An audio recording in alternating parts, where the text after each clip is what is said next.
Dia Oh, siap. Terima kasih Anda masih menyaksikan Apa Kabar Indonesia Pagi. Kembali melanjutkan pertanyaan saya ke Bang Army tadi bahwa Pak Hasto juga sudah menjelaskan dalam press con kemarin bahwa semua pihak untuk tetap tenang. Apakah memang ini upaya dari Pak Hasto untuk menjaga kondusivitas dari kasus kondusivitas yang menjerat dirinya, Bang Army?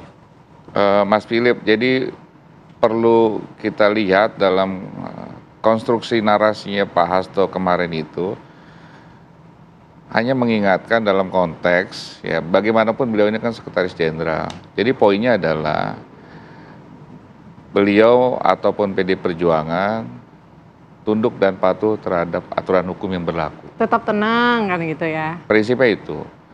Dan percayakan sepenuhnya bahwa proses ini di KPK akan berjalan secara profesional dan independen. Jadi apa yang disampaikan ya sebatas beliau punya tanggung jawab moral sebagai sekretaris jenderal PD Perjuangan. Tidak lain tidak kurang.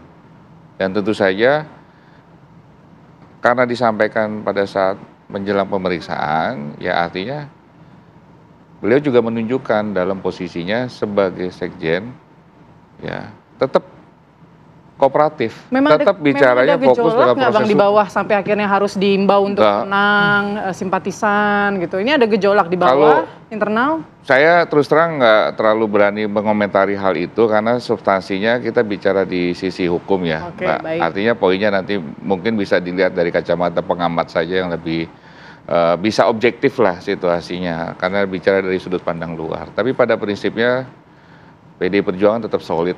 Tetap solid.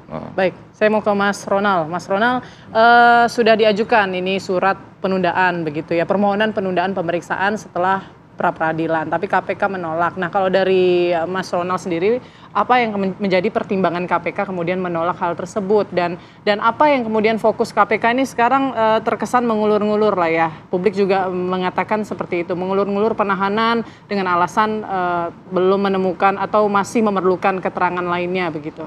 Ya, pengalaman saya sih seluruh penyidik itu akan menjalankan sesuatu proses penyidikan dengan profesional tadi ya, dan objektif ya.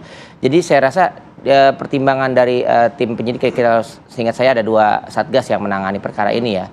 Jadi mereka punya diskresi juga pertimbangan bahwa ini kayaknya kita masih memerlukan beberapa keterangan yang lain. Tadi juga disampaikan juga, nah Bang Tessa kan ada salah satu terdakwa yang setelah bebas ya Pak Saiful Bahri yang kebetulan juga dari partai yang sama juga belum melakukan pemanggilan. Mungkin ada pertimbangannya juga dibutuhkan ya keterangan-keterangan yang lain kan. Kalau seingat saya sih para tersangka juga ada beberapa yang menyebutkan keterlibatan dugaan dari Hasto itu sendiri. Jadi mungkin mau dicoba ditanyakan kembali dan seharusnya sih pemeriksaan yang berikutnya pun tidak boleh berubah karena kan pada saat di pengadilan sebelumnya kan sudah disumpah ya seluruh baik saksi dan tersangka. Bila berubah itu berarti ada istilah kasarnya melakukan perubahan itu tidak boleh ya.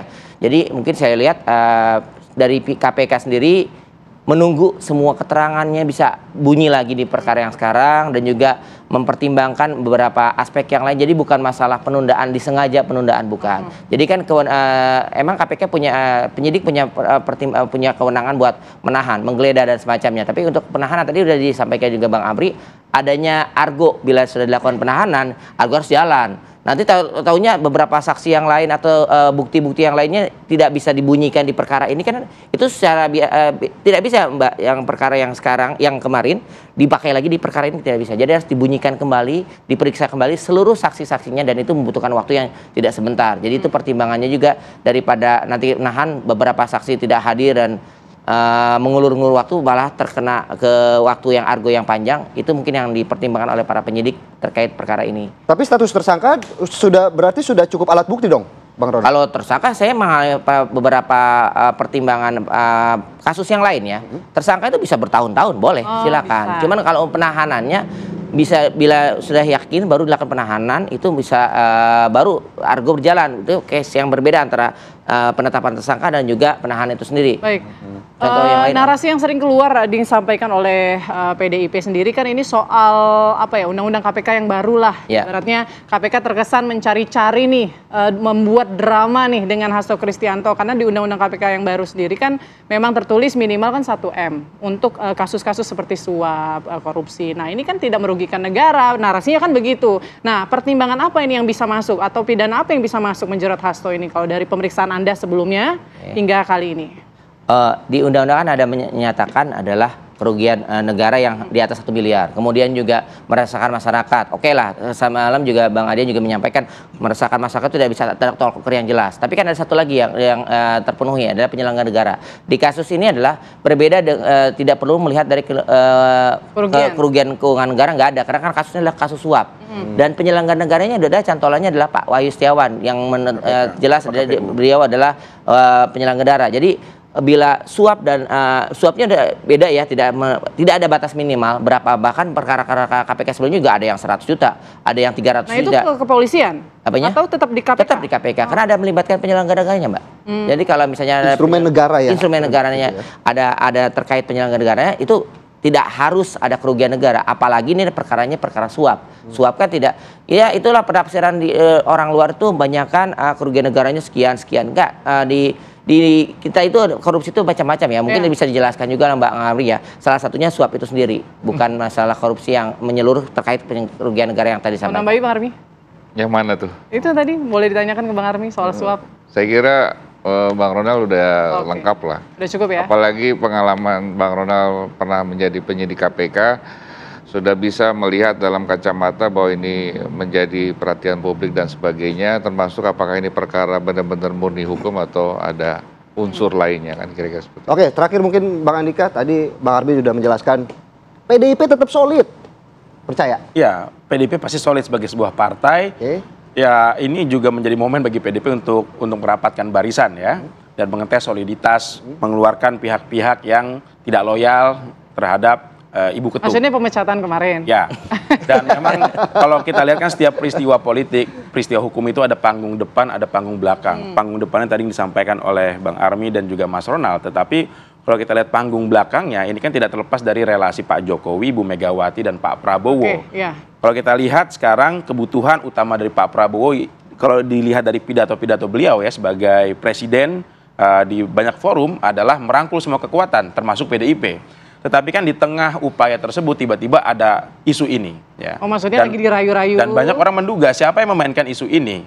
Apakah KPK benar-benar pure independen ataukah memang ini ada intervensi dari kekuatan politik yang selalu dikait-kaitkan dengan Pak Jokowi yang baru dipecat oleh PDIP, gitu kan? Jadi ini semacam tidak salah kalau publik membaca bahwa ini ada kekecewaan Pak Jokowi ya terhadap pemecatan yang dialaminya 1 bulan sebelum 2024 berakhir gitu ya. Dan penetapan tersangka Pak Hasto juga di bulan yang sama ya, nggak lama dari pemecatan tersebut. Sehingga kalau publik membaca ini apakah politik balas dendam Pak Jokowi terhadap PDIP, ya kita tidak bisa menyalahkan pandangan tersebut ya. Pak Jokowi bukan presiden lagi, tetapi kita lihat ya bahwa Pak Jokowi sudah berkuasa 10 tahun, tentu masih punya pengaruh ya. Nah ini kan tinggal bagaimana saya melihat juga Pak Jokowi ingin mengetes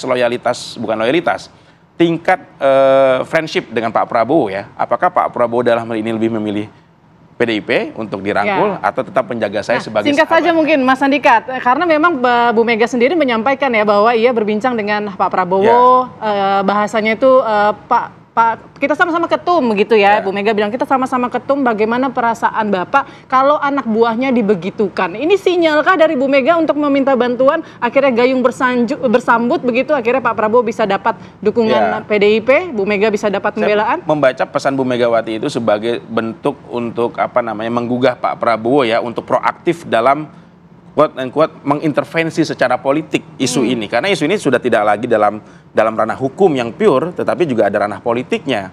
Dan kalau kita lihat belakangan ini kan tidak ada intervensi presiden terhadap kasus hukum di Pak Hasto ini ya.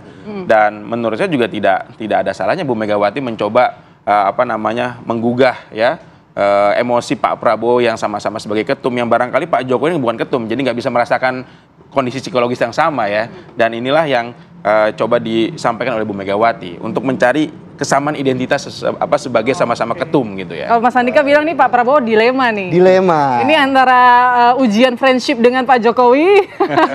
Di satu sisi siapa nih? Bestinya Politiknya. siapa? Ya. dukungan Apakah juga dari PDIP di pemerintahannya. ataukah Baik, dengan Pak terima Jokowi? kasih banyak Bapak-bapak sudah hadir pada pagi hari ini. Ada Mas Ronald, Mas Andika dan juga Bang Armi BTS, bukan BTS ya Bang. Oke, terima kasih banyak. Terima kasih banyak. atas waktunya. Sama-sama. Selamat pagi.